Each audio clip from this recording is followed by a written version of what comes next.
Assalamualaikum warahmatullahi wabarakatuh. Waalaikumsalam warahmatullahi Innal wabarakatuh. hamdalillah nahmaduhu wa nasta'inuhu wa nastaghfiruh wa na'udzu billahi min shururi anfusina wa sayyiati a'malina. May yahdihillahu fala mudhillalah wa may yudlil fala hadiyalah. Wa asyhadu an la ilaha illallah wahdahu la syarika lah. Wa asyhadu anna Muhammadan abduhu wa rasuluhu wa safiyyuhu wa khaliluh. Sallallahu alaihi wa ala alihi wa sahbihi wa sallama tasliman mazidan ila yaumiddin, amma ba'd. Ikhwani wa akhwati fid din, saudara-saudariku sekalian yang dirahmati Allah Subhanahu wa taala. Alhamdulillah, kembali lagi Allah Azza wa Jalla mengumpulkan kita di majelis ini, dan Allah masih memberikan kepada kita taufiknya dan hidayahnya untuk bisa menuntut ilmu syar'i, menuntut ilmu akidah Islam, akidah ahli sunnah wal jamaah, sebagaimana mengamalkan firman Allah Subhanahu wa taala, fa'lam annahu la ilaha illallah wastaghfir li dzambik. Belajarlah, ketahuilah bahwa Allah tidak ada yang berhak disembah kecuali Allah. Yani belajarlah tentang akidah yang benar, wastaghfir li dzambik, dan mohon ampunlah kepada Allah, artinya maksudnya kemudian baru kita beramal. Ikhwani wa akhwati fid din, azzakumullah. Mari kita lanjutkan pembahasan kita masih di dalam kitab Al-Ushulus Tsalatsa ini, 3 pondasi landasan utama, masih mengenai landasan yang pertama, yaitu mengenal Allah Azza wa Jalla. Dan mengenal Allah Azza wa Jalla, kita masih dalam pembahasan anwa'ul ibadah, jenis-jenis ibadah yang merupakan hak Allah, yang tidak boleh kita palingkan kepada selain Allah. Karena jika kita palingkan jenis-jenis ibadah ini dan kita tujukan kepada selain Allah, maka sudah dipastikan seseorang terjatuh ke dalam kesyirikan. Karena dia memalingkan jenis-jenis ibadah ini kepada selain Allah. Dan telah dijelaskan bahwa syirik merupakan dosa yang paling besar yang tidak akan diampuni oleh Allah. Syirik merupakan dosa yang menghapus seluruh amalan ketaatan yang kita lakukan. Wal'iyadu billah. Untuk itu hendaknya kita berhati-hati terhadap perkara ini. Kita harus mengenal jenis-jenis ibadah agar kita tidak mudah terjatuh ke dalam kesyirikan, insyaallah ta'ala. Karena banyak kaum muslimin yang terjatuh ke dalam kesyirikan dari jenis-jenis ibadah ini. Pada pertemuan yang lalu telah kita bahas jenis-jenis ibadah, di antaranya tentang doa, ya, tentang doa. Kemudian juga kita bahas di antaranya tentang khauf, rasa takut. Juga kita bahas tentang roja, harapan. Juga kita bahas tentang at-tawakkul, bertawakal. Juga telah kita bahas sebagian dari rogbah. Jenis ibadah yang berikutnya yang kita akan bahas di antaranya, yang pertama, lanjutannya adalah rogbah atau cinta.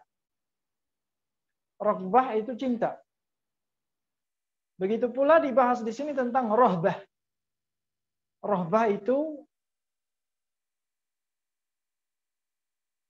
rasa takut, ya, dari ancaman. Itu rohbah. juga tentang khusyuk. Ini juga ibadah.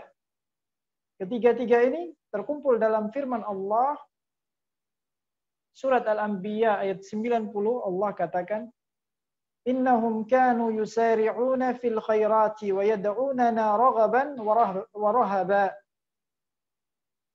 wa kanu lana khashi'in.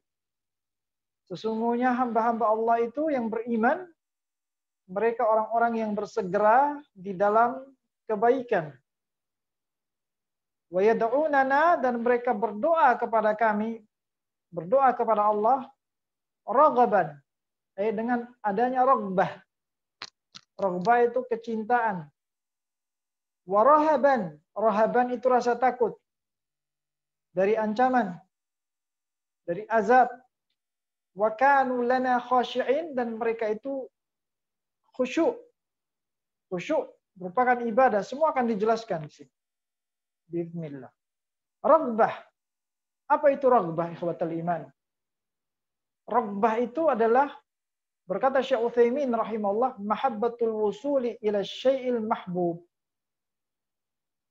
Mencintai untuk bisa sampai kepada sesuatu yang dicintai. Itu raghbah.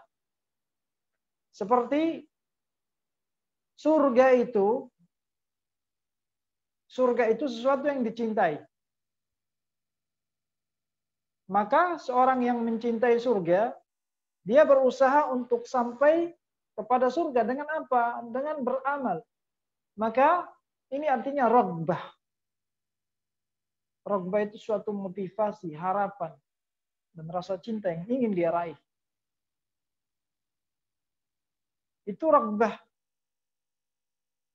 Jadi seorang kalau mau beramal, dia harus punya raghbah. Raghbah ini rasa cinta untuk bisa sampai kepada sesuatu yang diinginkan, berupa janji Allah, yaitu surga. Berupa janji Allah, yaitu melihat Allah di surga. Yang kedua, rahbah. Rahbah itu lawan dari raghbah. Rahbah itu, berkata Syekh Utsaimin rahimahullah, al-khaufu al-muthmir. Takut yang membuahkan lil harb minal makhuf. Seorang yang takut, yang rasa takut itu melahirkan dia menjauh dari sesuatu yang ditakuti. Ya. Maka ini takut, rahbah ini takut yang diiringi dengan menjauh. Seperti orang yang takut dari api neraka. Seorang yang takut dari ancaman api neraka. Dia takut diiringi dengan dia menjauhi hal-hal yang dapat memasukkannya ke neraka. Dia menjauh dari hal-hal yang Allah murkai. Itu namanya rahbah. Ya, tadi udah dijelaskan raghbah pakai ghain, raghbah, yaitu mencintai untuk bisa sampai kepada sesuatu yang dicintai, seperti surga atau berjumpa dengan Allah. Sedangkan rahbah merasa takut dari sesuatu ancaman yang membuat dia lari dari ancaman tersebut. Seperti orang takut dari azab Allah. Itu rahbah. Dan yang berikutnya, yang ketiga, khusyuk. Khusyuk itu, berkata Syekh Utsaimin, az-zullu wat-tatamuni, az-zullu wat-tatamunu li'azamatillah. Merendahkan diri kepada keagungan Allah. Merendahkan diri kepada keagungan Allah Subhanahu wa taala. Bihaitsu yastaslim liqada'ihil kauni wasyar'i.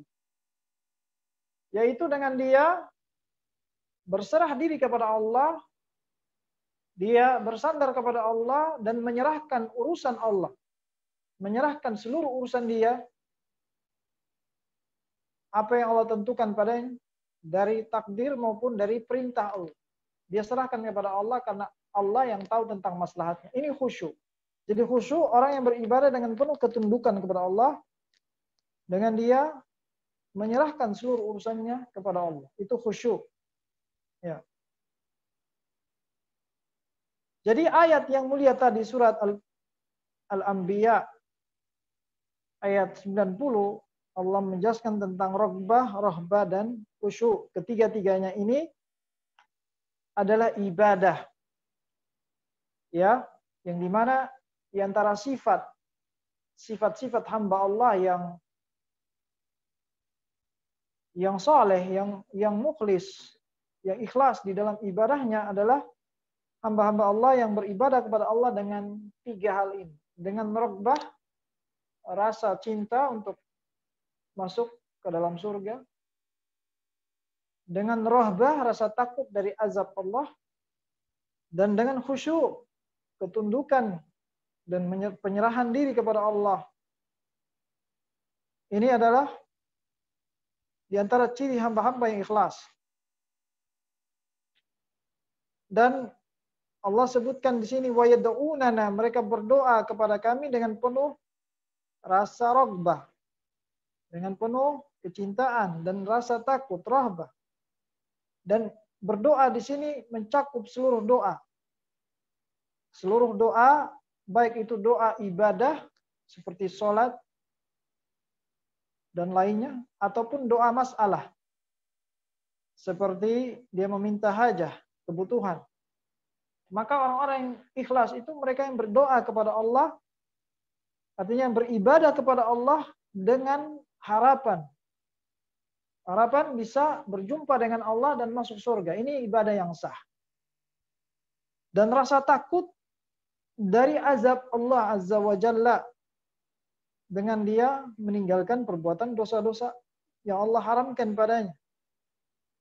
Maka seorang mukmin yang ingin ibadahnya sah, dinilai benar, ikhlas karena Allah, harus dia beribadah dengan memiliki raghbah dan rahbah. Harapan dan rasa takut. Ya, harus ada harapan dan rasa takut. Dia harus memiliki harapan dari ibadahnya agar dia mendapatkan pahala, agar dia berjumpa dengan Allah, dan juga takut dari ditolaknya ibadahnya. Ini sifat seorang hamba yang beribadah yang diterima oleh Allah Subhanahu wa taala. Dia bukan ibadah dengan penuh percaya diri bahwa ibadahnya akan diterima oleh Allah. Ini bukan ciri-ciri orang yang ikhlas.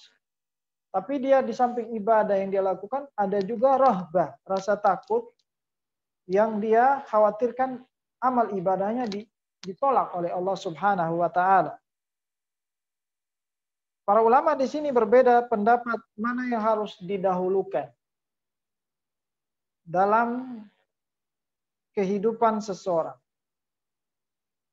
Ketika dia hidup di dunia ini dan beribadah kepada Allah, apakah raghbah atau rahbah, cinta atau takut yang harus didahulukan? Ya, yang harus dimotivasi, harus persentasinya lebih banyak. Mana yang lebih banyak? Apakah raghbah atau rahbah dalam kehidupannya? Sebagian ulama mengatakan hendaknya seorang ketika dia dalam keadaan sakit, hendaknya dia lebih condongkan dalam hatinya rasa takut. Rasa harapan. Ketika orang sedang sakit, hendaknya dia dahulukan dalam hatinya rasa harapan. Karena ketika dia lagi sakit, dia sedang lemah. Dan bisa jadi ajalnya dekat. Dan dia akan mati, akan meninggal dunia. Maka dia harus lebih dahulukan rasa harapan kepada Allah hingga dia berbaik sangka kepada Allah Subhanahu wa taala. Karena orang yang sakit itu dia lebih susah untuk melakukan maksiat. Orang yang sakit itu lebih condong untuk bertaubat. maka dia harus lebih condongkan dalam hatinya rasa harapan kepada Allah agar Allah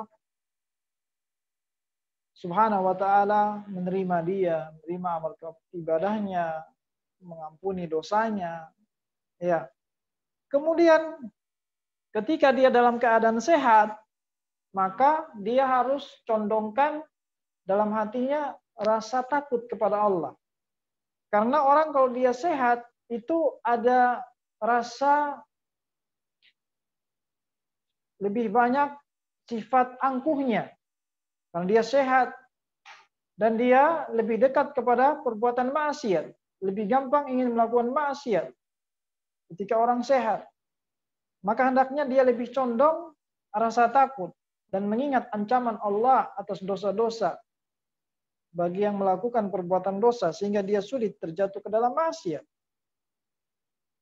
Ini diantara pendapat para ulama. Ketika dia dalam keadaan sakit, dia dahulukan harapan kepada Allah daripada rasa takut. Karena kalau dia dahulukan rasa takut, khawatirnya nanti dia berputus asa dari rahmat Allah.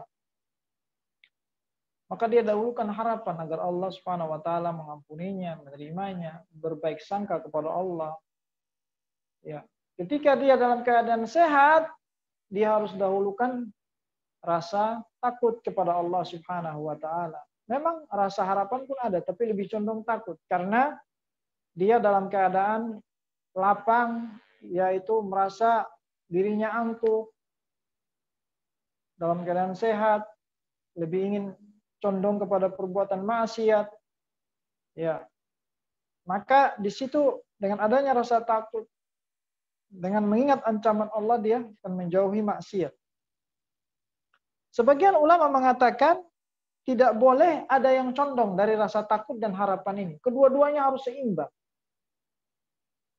Artinya dalam segala keadaannya. Ketika dia dalam keadaan sakit ataupun sehat, harus rasa takut dan harapannya itu seimbang. Sehingga dia tidak terlalu istilahnya berpatokan terhadap harapan saja. Sehingga hilangnya rasa takut kepada Allah. Harus ada dua-duanya seimbang. Begitu juga ketika seorang dalam keadaan beribadah kepada Allah. Dia sedang sholat. Dia harus memiliki raghbah dan rahbah. Rasa takut dan harapan. Artinya harapan di sini harapan mendapatkan pahala dari Allah. Agar Allah menerima. Dan rasa takut, ini rasa takut dari tidak diterimanya amalnya. Karena kalau ada harapannya saja di dalam ibadahnya, khawatirnya dia akan dia akan sombong dalam ibadahnya. Atau dia akan ria. Atau dia merasa diri amalnya sudah banyak.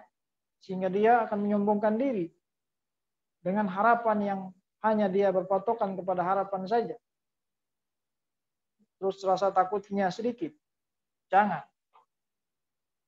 Begitu pula kalau dia hanya condongkan rasa takut dalam ibadahnya daripada harapan, khawatir dia akan berputus asa dari ibadah. Sehingga dia tidak ingin melakukannya, melanjutkannya. Jadi harus kedua-duanya ada.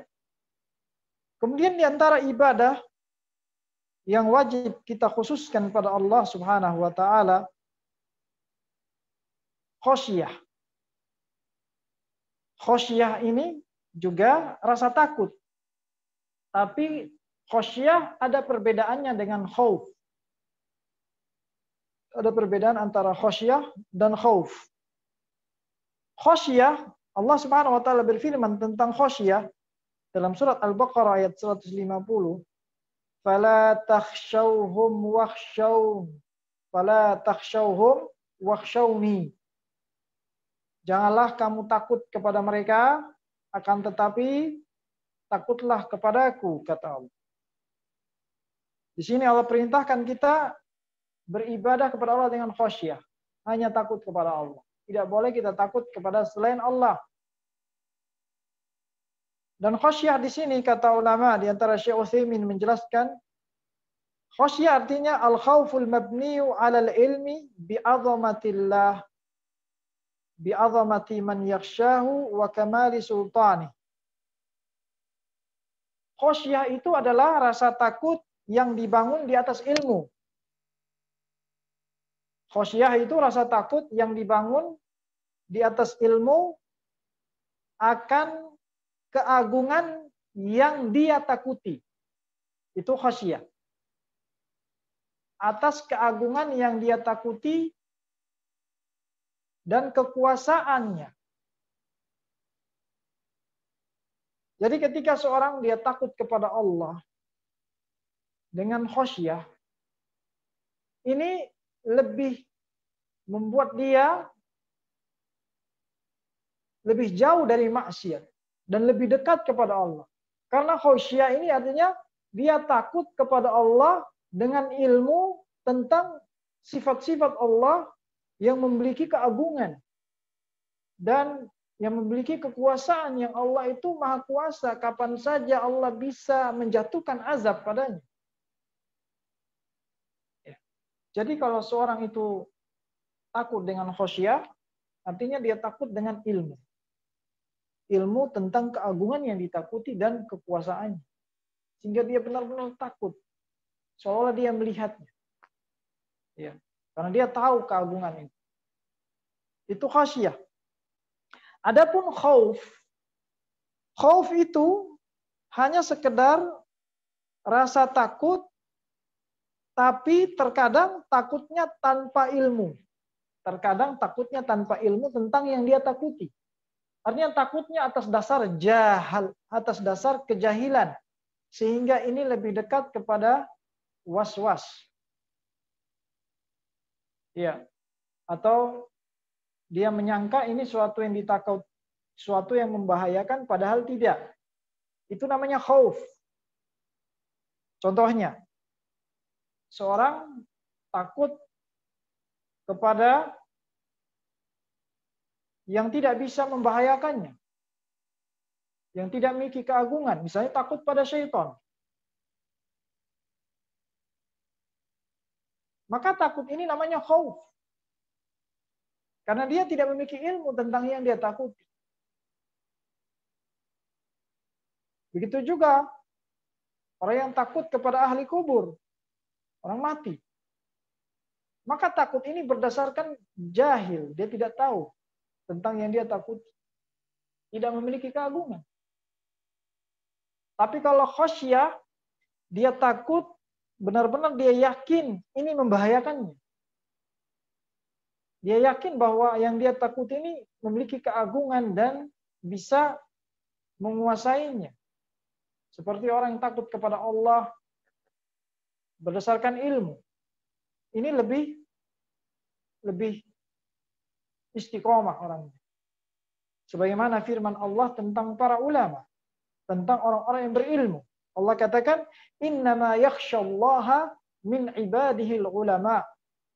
Sesungguhnya orang-orang yang khosyah, maksudnya yang takut karena berdasarkan ilmu.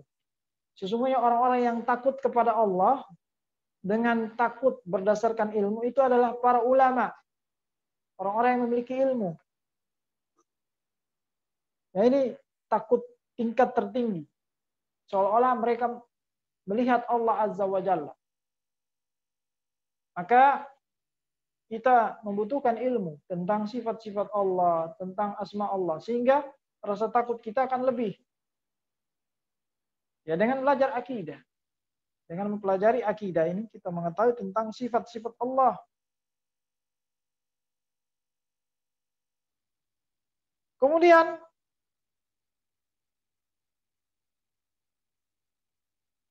tentang ibadah berikutnya, di antara jenis-jenis ibadah adalah al-inabah. Al-inabah atau kembali. Kembali kepada Allah. Allah Ta'ala menyebutkan dalam surat Az-Zumar ayat 54, wa anibu ila rabbikum wa aslimu lahu. Dan kembalilah kalian kepada Rabb kalian. kepada Allah Subhanahu wa taala. Wa aslimulah, dan berserah dirilah kepada Allah. Berkata Syekh Utsaimin dalam menjelaskan inabah. Inabah artinya ar-ruju' ila Allah taala bil qiyami bi ta'atihi wa ijtinami ma'siyatihi. Inabah artinya kembali kepada Allah Subhanahu wa taala dengan melaksanakan ketaatan kepada Allah dan menjauhi maksiat. Itu inabah. Artinya dia benar-benar kembali kepada Allah secara keseluruhan dengan dia melaksanakan perintah dan menjauhi larangan. Jadi pengertian inabah ini lebih luas daripada pengertian taubat. Ya, karena inabah itu ada kemiripan dengan taubat. Kedua-duanya adalah kembali kepada Allah. Taubat artinya kembali kepada Allah dari dosa-dosa yang dia lakukan. Itu taubat. Namun inabah ini lebih luas. Artinya dia benar-benar pulang kembali kepada Allah dengan dia memfokuskan untuk melaksanakan perintah Allah, menjalankan ketaatan kepada Allah, dan menjauhi seluruh larangan Allah. Jadi tidak sebatas menjauhi maksiat, itu taubat. Tapi dia menjauhi maksiat dan juga menjalankan perintah-perintah Allah Subhanahu wa taala seluruhnya. Karena terkadang taubat itu seseorang itu dia bertobat dari satu dosa saja. Kemudian adapun dosa yang lain dia belum bertobat dari ini. Ini namanya taubat. Maka sebagian ulama mengatakan taubat itu diterima apabila seorang bertobat dari sebagian dosa. Dan dia lalai dari dosa yang lain. Sebagian ulama mengatakan taubat itu diterima dengan dia bertobat dari seluruh dosa. Namun ini khilaf, perselisihan antara ulama tentang taubat. Ya, namun yang rajih, taubat itu diterima ketika seorang hamba dia bertobat kepada Allah dari dosa tersebut yang dia sebutkan. Dengan syarat-syarat diterimanya taubat. Adapun inabah ini dia lebih luas. Dia kembali secara keseluruhan kepada Allah. Dengan dia meninggalkan dosa semuanya dan melakukan ketaatan kepada Allah Subhanahu wa taala dengan secara keseluruhan. Jadi ini artinya inabah.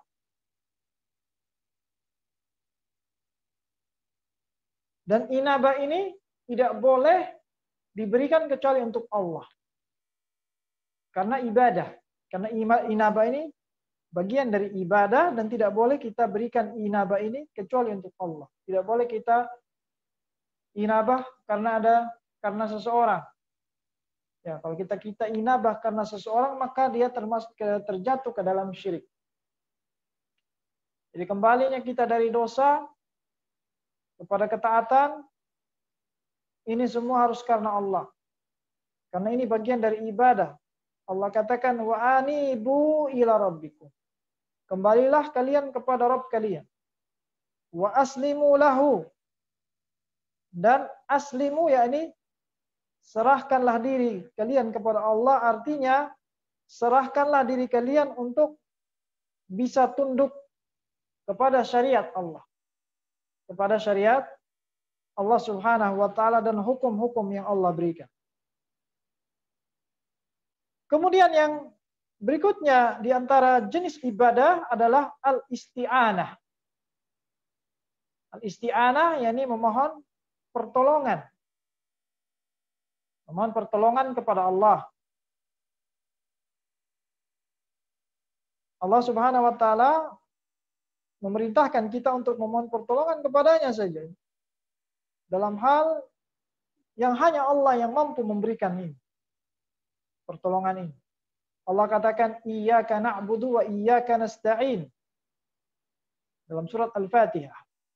Kepada Engkau kami menyembah, kepada Engkau pula kami memohon pertolongan. Nabi SAW juga bersabda, idza sta'anta Fasta'in billah. Jika engkau meminta pertolongan, maka mintalah pertolongan kepada Allah. Apa itu isti'anah ya ikhwan? Isti'anah itu artinya talabul aun, meminta pertolongan. Wa huwa anwa, berkata Syekh Utsaimin, dan isti'anah meminta pertolongan itu ada bermacam-macam bentuknya. Yang pertama, al-isti'anatu billah, meminta pertolongan kepada Allah. Artinya, al-isti'anatul mutadamminatu likamalid dhulli minal abdi li rabbih. Meminta pertolongan kepada Allah artinya adalah meminta pertolongan dengan ketundukan yang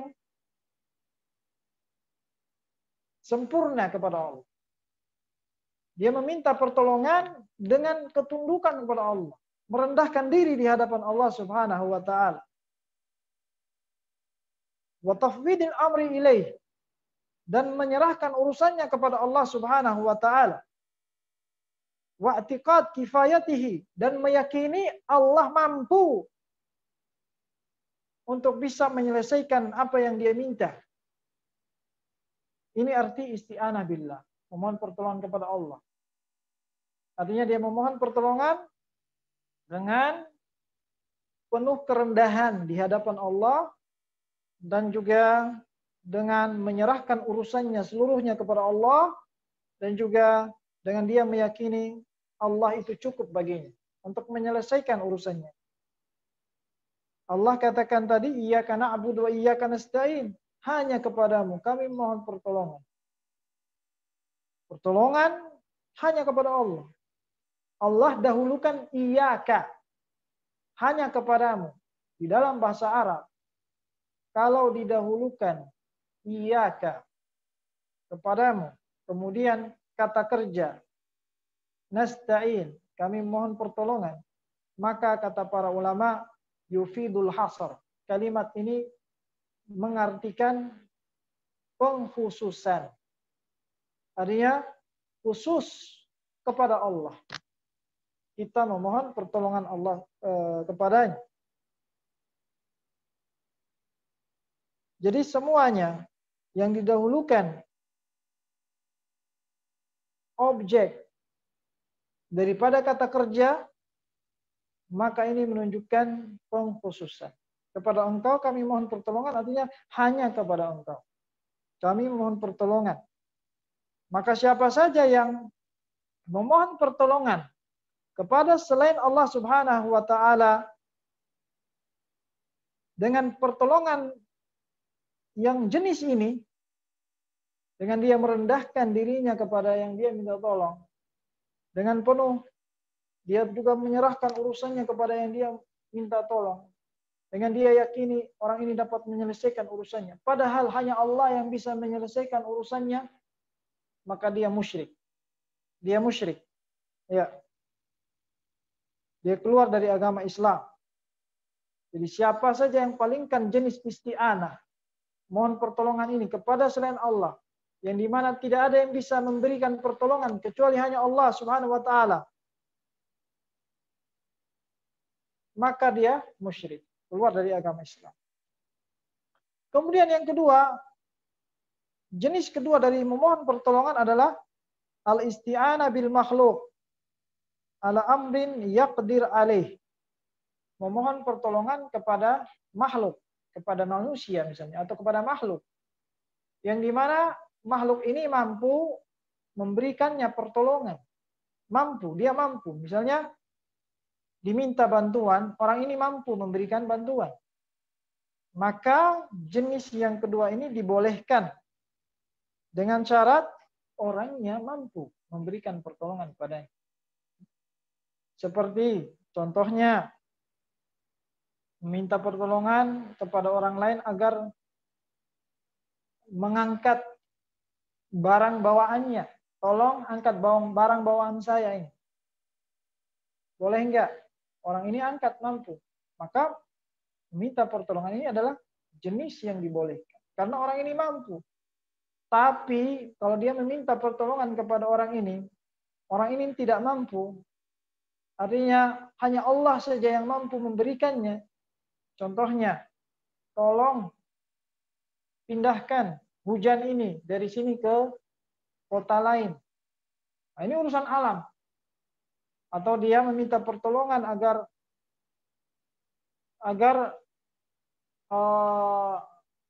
gunung ini tidak jadi meletus. Maka ini bukan hak dia. Dia tidak mampu. Maka ini bisa menjerumuskannya ke dalam syirik. Itu pada orang hidup. Apalagi pada orang mati dia memintanya. Atau kepada syaitan.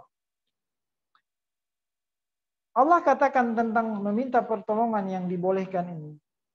Kepada orang yang mampu memberikannya, Allah katakan, wa ta'awanu 'alal birri wat taqwa. Salinglah tolong menolong dalam hal yang baik dan ketakwaan. Adapun dalam hal yang dilarang oleh Allah, tidak boleh kita tolong menolong. Allah katakan, wala ta'awanu 'alal itsmi wal 'udwan. Dan janganlah kalian tolong menolong dalam berbuat dosa dan permusuhan. Jadi syarat seorang boleh meminta pertolongan kepada orang lain adalah dengan meminta pertolongan dalam hal yang baik, yang ada manfaatnya. Tidak boleh meminta bantuan dalam hal maksiat. Dan tidak boleh pula kita memberikan bantuan atau pertolongan kepada orang yang meminta tolong kepada kita dalam hal maksiat. Ya, misalnya kalau dalam hal yang boleh, yang baik, boleh kita memberikan pertolongan. Bahkan bisa menjadi wajib. Kalau tidak ada yang bisa menolongnya kecuali dia, kita yang tahu. Ya, untuk menyelamatkannya dari bahaya. Nah, ini wajib. Tapi kalau dia meminta tolong dalam maksiat, membantunya untuk melakukan maksiat, atau menunjukinya kepada tempat-tempat maksiat, maka ini tidak boleh, haram. Kemudian jenis meminta pertolongan yang ketiga, al-isti'anat bil makhluk hayyin hadin ghairu qadir. Meminta pertolongan kepada makhluk yang hidup, yang hadir. Ya, misalnya kepada orang yang ada pada sisi kita, orang yang ada yang hadir, tapi dia nggak mampu memberikan kepada kita pertolongan. Padahal orang lain mampu memberikannya. Tapi orang ini nggak mampu. Maka ini sia-sia. Hukumnya boleh, tapi ini hal yang sia-sia. Contoh, meminta pertolongan kepada anak yang masih kecil untuk mengangkat barang yang berat. Maka ini tidak dimampui oleh anak ini. Maka ini hal yang sia-sia. Memang hukumnya boleh, tapi hanya sia-sia. Jadi jenis yang ketiga ini meminta pertolongan dengan suatu yang hidup pada orang yang hidup, tapi orangnya nggak mampu. Ya, tapi orang lain mampu. Maka ini sia-sia. Yang keempat, jenis pertolongan yang keempat, al-isti'anatu bil amwati mutlaqan. Memohon pertolongan dengan orang mati secara keseluruhan. Apapun jenis yang dia minta kepada orang mati. Misalnya, dia meminta kepada orang mati yang ada di kubur ini untuk memberikannya makanan atau minuman atau memindahkan barangnya dari satu tempat ke tempat yang lain yang mampu dikerjakan oleh orang hidup atau yang tidak mampu dikerjakan kecuali oleh Allah Subhanahu wa taala. Maka semuanya syirik. Walaupun orang hidup mampu mengerjakannya, tapi dia minta kepada orang mati. Berikan saya makan. Berikan saya uang. Maka ini syirik. Syirik besar. Ya. Kenapa? Karena dia meyakini orang mati ini memiliki kekuatan di dalam mempengaruhi alam semesta ini sehingga menurunkannya rezeki, memberikannya uang, memberikannya bantuan. Maka ini syirik. Begitu juga dia meminta pertolongan kepada orang hidup, tapi orang yang hidup ini tidak mampu memberikannya, kecuali Allah yang mampu memberikannya. Seperti menurunkan hujan, atau memberikannya rizki, atau menahan gempa dan seterusnya, menahan gunung Merapi. Ini semua hanya Allah yang mampu, dan ini bisa menjerumuskannya ke syirik karena dia meyakini orang ini seperti memiliki ilmu kekuatan, ya, yang bisa menahan bala. Maka ini syirik. Kemudian yang kelima, meminta pertolongan dengan amalan-amalan soleh. Maka ini dibolehkan. Seorang meminta pertolongan bukan dengan orang, tapi dia meminta pertolongan dengan amalan yang dia lakukan. Hal ini dibolehkan. Sebagaimana Allah Subhanahu wa taala katakan, "Ista'inu bisabri wassalah." Mohonlah pertolongan dengan kesabaran dan salat. Ya, jadi kita boleh memohon pertolongan dengan kesabaran untuk bisa meneguhkan kita, menguatkan kita di dalam menerima ujian dari Allah. Juga kita bisa meminta bantuan dengan salat. Karena salat Allah katakan, "Inna salata tanha 'anil fahsya'i wal munkar." Sesungguh salat dapat menahan, menghalangi dari perbuatan keji dan mungkar.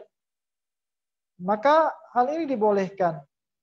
Ya, kita minta bantuan dengan ibadah, dengan ketaatan kepada Allah Azza wa Jalla, agar Allah menghalangi kita dari maksiat. Ya, dengan amalan ini. Hal ini dibolehkan. Kemudian yang berikutnya, ikhwatal iman,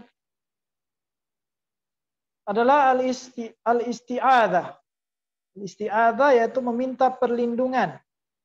Ini juga jenis ibadah. Allah Subhanahu wa taala katakan tentang isti'adzah di dalam surat Al-Falaq, "Qul a'udzu birabbil falaq." Katakanlah wahai Muhammad sallallahu alaihi wasallam, aku berlindung kepada Rabbil Falaq, pemilik waktu subuh. Yaitu Allah Subhanahu wa taala yang memiliki falak. Itu waktu subuh. Ya, ini aku berlindung kepada Allah Subhanahu wa taala. Juga dalam surat An-Nas, "Qul a'udzu birabbin nas." Aku berlindung kepada Rabb manusia, yaitu Allah Subhanahu wa taala. Jadi isti'adzah itu artinya seorang meminta perlindungan agar melindunginya dari sesuatu yang dia takuti atau yang membahayakannya.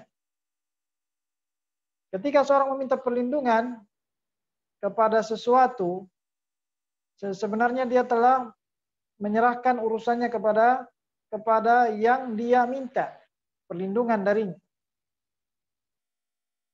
Dan meminta perlindungan di sini ada bermacam-macam pula. Sebagaimana dikatakan oleh Syekh Muhammad bin Shalih Utsaimin. Di antara jenis-jenis isti'adzah meminta perlindungan, yang pertama isti'adzah billah. Meminta perlindungan kepada Allah Subhanahu wa taala yang merupakan ibadah. Apa meminta perlindungan kepada Allah yang merupakan ibadah yang tidak boleh dipalingkan kepada selain Allah? Yaitu meminta perlindungan al-mutadamminah likamalil iftiqar ilaih. Yang dalam permintaan perlindungannya dia sedang merasa fakir, tidak memiliki apa-apa di hadapan yang dia meminta perlindungan padanya kepada Allah Subhanahu wa taala. Merasa fakir, merasa tidak memiliki apa-apa, tidak memiliki kekuatan, dan benar-benar bersandar kepada Allah Subhanahu wa taala serta meyakini hanya Allah yang bisa memberikan perlindungan padanya, ya, dari segala sesuatu yang mengganggunya, baik itu saat ini maupun yang akan datang. Baik itu suatu yang kecil ataupun yang besar. Baik dia manusia atau bukan manusia. Maka ini wajib meminta perlindungan kepada Allah dengan jenis seperti ini. Dengan dalil-dalil yang telah dijelaskan tadi. Yang kedua, al-isti'adzah bi sifatin min sifati, meminta perlindungan dengan sifat-sifat Allah. Ya. Ini dibolehkan. Kita meminta perlindungan dengan sifat Allah boleh. Sebagaimana Nabi SAW meminta perlindungan dengan sifat Allah. Contohnya di antara sifat Allah, kalam Allah, firman Allah. Boleh kita meminta perlindungan dengan kalam Allah, dengan firman Allah. Karena firman Allah ini sifat Allah. Gitu juga dengan di antara sifat Allah, azamatullah, keagungan Allah, izzatuh, ya, kebesaran Allah Azza wa Jalla. Sebagaimana Nabi juga pernah meminta perlindungan kepada Allah dengan sifat-sifatnya. Nabi katakan, a'udzu bikalimatillah at-tammati min syarri ma khalaq. Aku berlindung dengan kalimat-kalimat Allah yang sempurna dari keburukan makhluknya. Ini dibolehkan.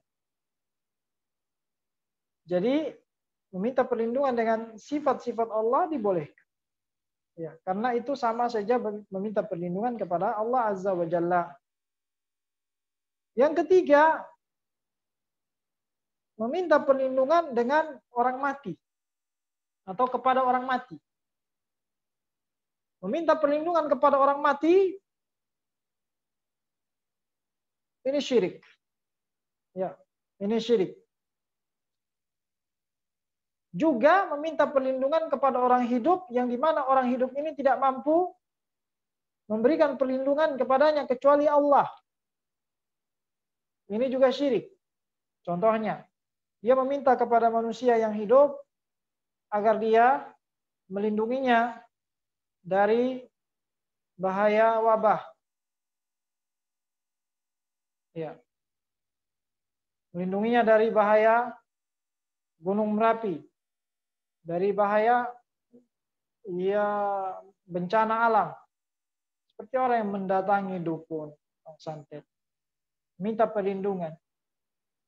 Ya, ini semua syirik. Karena dia meyakini orang ini mampu mengatur alam semesta. Itu saja syirik, apalagi kepada orang yang sudah mati di alam kubur. Ini adalah jelas-jelas syirik. Allah Subhanahu wa taala katakan, wa annahu kana rijalun minal insi ya'uduna birijalin minal jinni fazaduhum rahaqa. Dan di antara mereka ada orang-orang yang dari kalangan manusia meminta perlindungan kepada kalangan jin. Ya, maka semakin bertambah rasa takut mereka. Ya, membuat manusia semakin takut. Maka perlindungan kepada jin, syaitan, orang mati, orang hidup yang hanya Allah yang bisa memberikannya, maka ini syirik. Syirik besar. Yang keempat, meminta perlindungan dengan kepada makhluk. Tapi makhluk ini mampu memberikannya. Misalnya dia meminta perlindungan kepada orang hidup, yang orang hidup itu hadir di sisinya,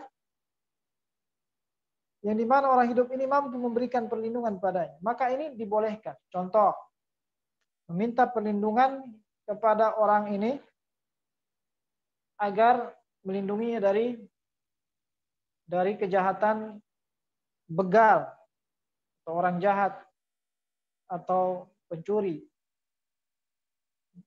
Contohnya orang meminta perlindungan kepada aparat, kepada kepolisian, agar polisi melindunginya dari kejahatan begal. Hal ini dibolehkan karena orang ini mampu memberikan perlindungan padanya. Jadi hukum meminta perlindungan selama orang ini mampu memberikan,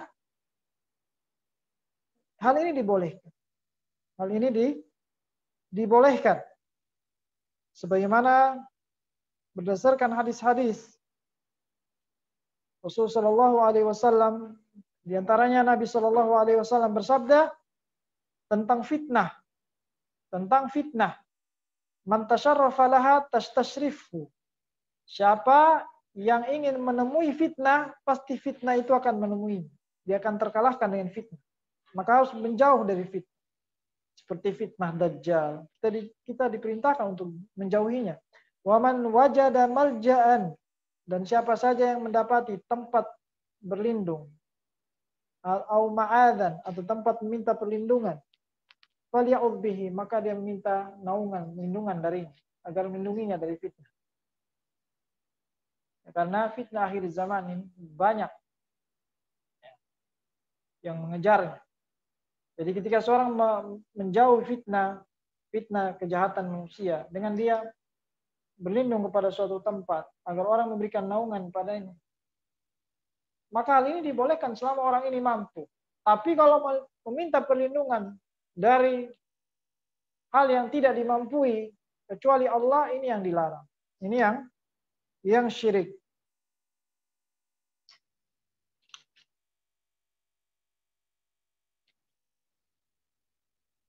Ini yang dapat disampaikan pada pertemuan ini tentang jenis-jenis ibadah. Kita cukupkan sampai di sini. Barangkali berikutnya kita masuk ke dalam sesi tanya jawab. Wallahu a'lam bishawab. Baik, jazakumullah khairan Ustaz atas materi pada hari ini. Semoga apa yang disampaikan dan sudah diajarkan kepada kita semua bisa menjadi manfaat dan menjadi amal baik untuk kita semua. Namun Ustaz, karena kondisi waktu juga di Zoom Meet terakhir itu 21.30, mungkin pada kajian hari ini dicukupkan. Mungkin saya pertanyaan bisa untuk minggu depan. Jadi mungkin Ustaz ada yang disampaikan sebelum ditutup. Saya pikir sudah. Baik Ustaz, sekali lagi terima kasih atas materinya dan terima kasih kepada para hadirin yang sudah hadir pada kajian hari ini. Kita tutup sebelumnya membaca doa kafaratul majelis. Subhanakallahumma wa bihamdika asyhadu alla ilaha illa anta astaghfiruka wa atubu ilaik. Sekian dari kami, kurang lebihnya mohon maaf. Wassalamualaikum warahmatullahi wabarakatuh. Waalaikumsalam warahmatullahi wabarakatuh.